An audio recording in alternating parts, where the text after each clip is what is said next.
Do you think that you find you can figure out what their objective is, so then you can give them advice or perspective that is relevant to accomplishing their objective? Like, do you find that you're a good advice giver, that you're a good problem solver for others?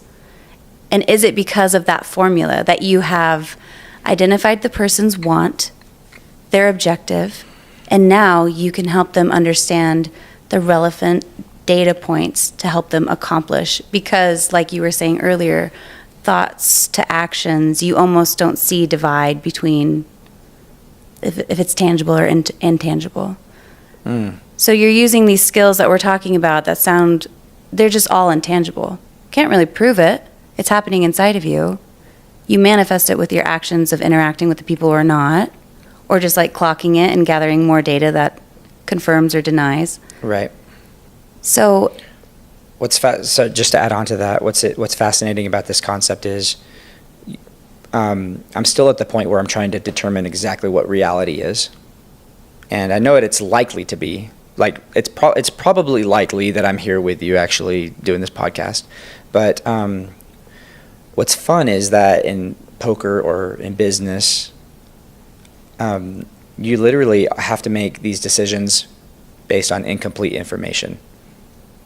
But you get to measure your results in money.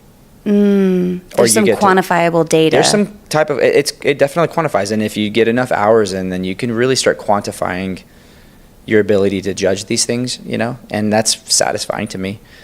And it's not a perfect determination of your abilities and things, but it's something to work with. It's data. And I do think that I'm probably a good advice giver, but I do think that almost any somewhat intelligent person is going to think that they have good advice for all kinds of people. So, and I'm aware of that. So I just find that me giving advice to people isn't very relevant in my purpose of life or in like what satisfies me. What satisfies me is genuinely helping people feel connected to what they're searching for. And I'm rooting, and I've fundamentally, I value freedom. I value people's right to pursue themselves and what they value. And so what I really try to do is I try to get clear on what they value. And I question with curiosity and love, as you and I have talked about. And instead of giving advice, I just say, I'm rooting for you. What do you value? Well, I value transparency and honesty with my relationships. Well, that sounds interesting. It sounds important. But do you really value that? And what does that mean to you? What does that mean to you? It means this. Okay. Well, I don't have preconceived. I'm not trying to lead them to this place where I think that they need to be.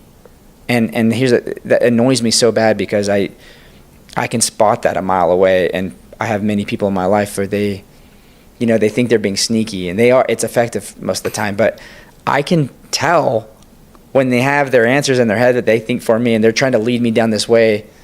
And I don't think that is love. I don't think that that's effective. I think real love encompasses freedom and curiosity. So like for me, if I'm helping Kathy, is this really what you want? Brandon, I've thought about it, I've prayed about it or whatever. This is what I really want. I think we can make this work, and it's what I value. And then I would say, okay, if that is what you value, then how are you going to make it work? Like, how can I help? What does that look like to you? What would you like to see? It's not like me saying this is what you should want for yourself. Well, because you were saying, I don't think that a lot of people, including Kathy probably, from what I know of her. Yeah, a lot she of is people, complicated. Yeah. You're saying, I think what people say they want help with, it's not what really they're wanting. So you're saying that there's a moment in an exchange like that, if there's enough love, where you say, all right, you know what? Even if part of me feels like that's not really what you want, let's figure out what's relevant in helping you get what you want with what you say. Like, you have a part of you that will acquiesce, that you will give up this thing in you that says, I don't know if they're even aware of what they really want. Oh yeah, well, I go as far as to say is I'll look at them and say, hey, listen, like from my perspective, if you're really wanting my advice, from my perspective, what seems apparent, what seems apparent from my judgment is that isn't actually what you want.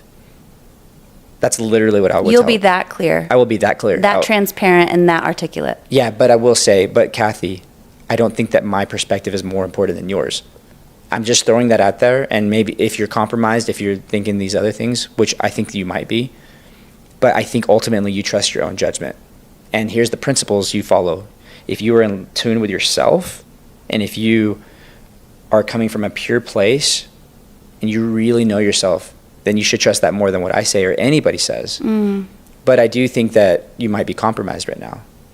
So like, that's just my perspective for what it's worth, but it's not the most important thing. I will literally say it that clear. Okay.